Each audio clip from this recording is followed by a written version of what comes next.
Hello everyone and welcome to a quick Windows tutorial. In today's video I want to show you how to turn off search highlights in Windows. This is actually quite simple. At the moment the search highlights are activated, as you can see here. It doesn't really matter where you are in Windows because all we have to do is right click on our taskbar. Here I go to Search and click on Show Search Highlights.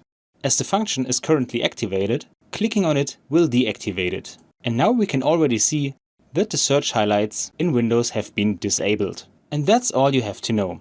It's actually quite simple if you know where the function is hidden. I hope you enjoyed the video and I will see you again in the next tutorial. Until then, your tutorial guy. Bye.